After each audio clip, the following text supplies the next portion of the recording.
boys and girls, and happy Friday. Today is Friday, yay. You have the weekend to take a little break.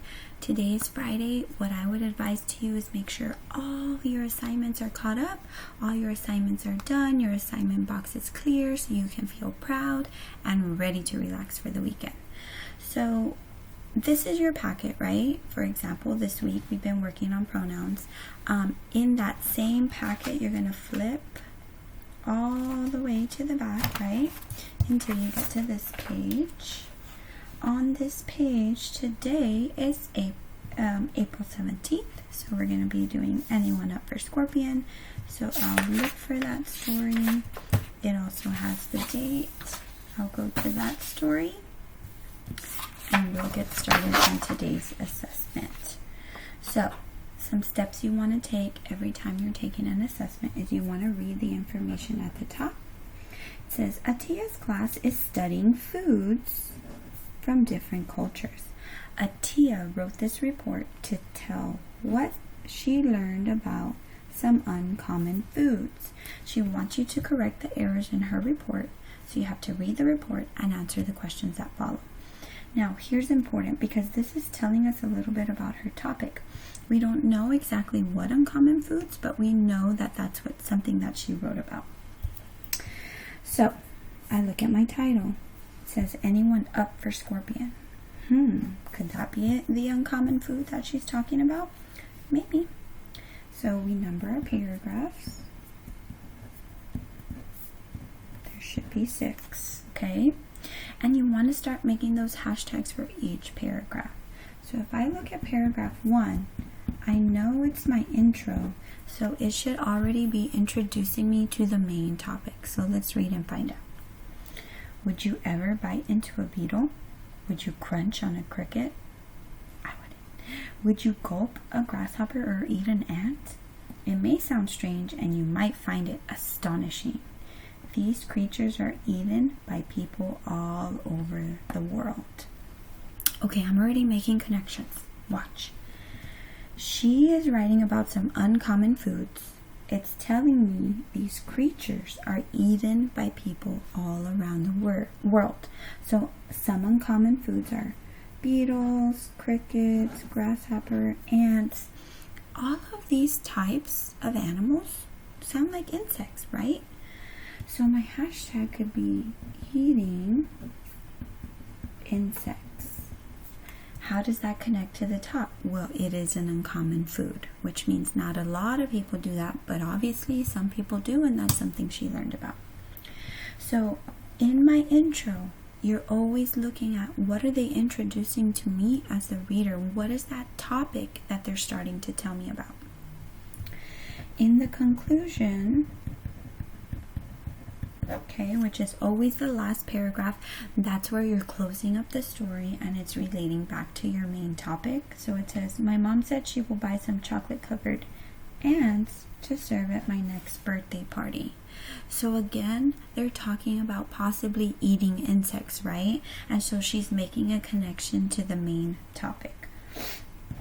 So possibly eat some insects. And I put possibly because, we don't know if she's going to eat them, but the mom is suggesting it, so maybe they might try it, right? So for each body paragraph, you want to go back and create those hashtags. So you're really reading it through, looking for those main points in the paragraph, writing a quick, short couple of words. What is that paragraph telling us? What is it about? But also thinking about how does it connect to the rest of the story? Because in an essay, everything is flowing. Your intro is your topic, your body paragraphs are explaining that topic, and your conclusion closes up the same idea about that topic. So let's go to our questions. Once you're done reading and writing hashtags, you want to go to your questions, and you will definitely pause the video before you go here. Here we're going to combine 2 sentences. Here we're going to revise or fix sentence 7.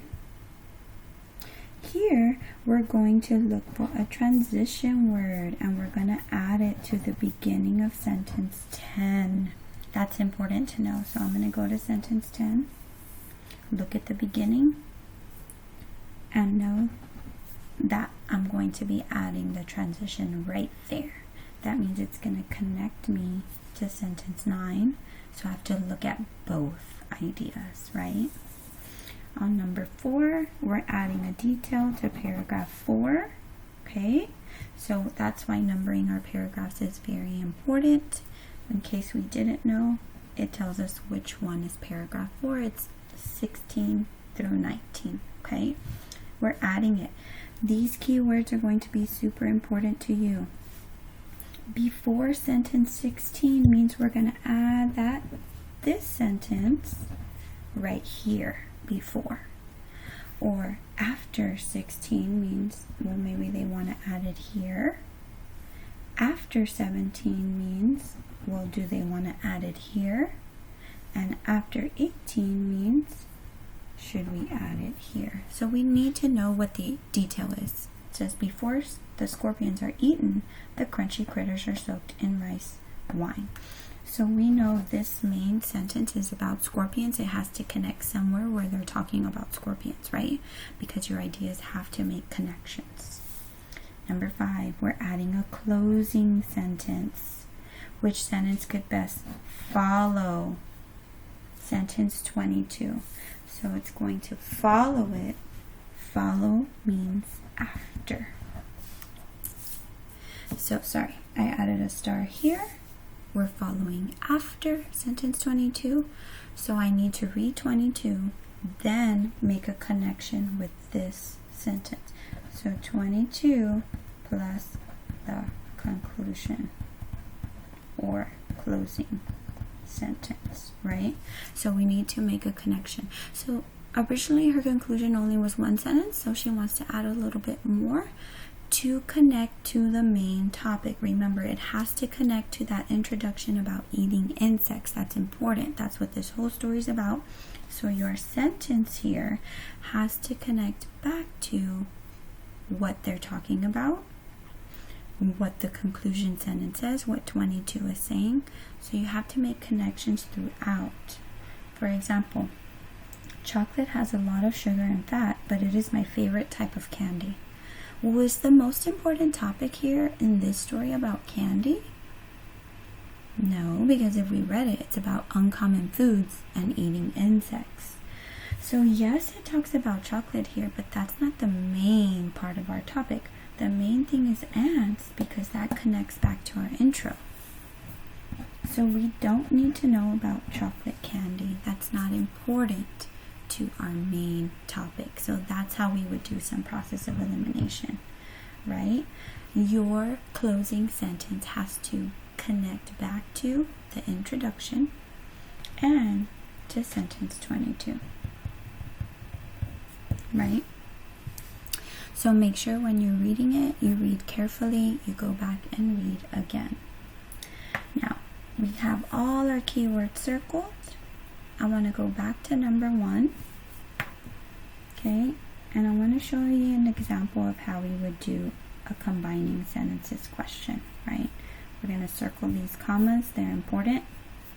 We're going to box in our fanboys.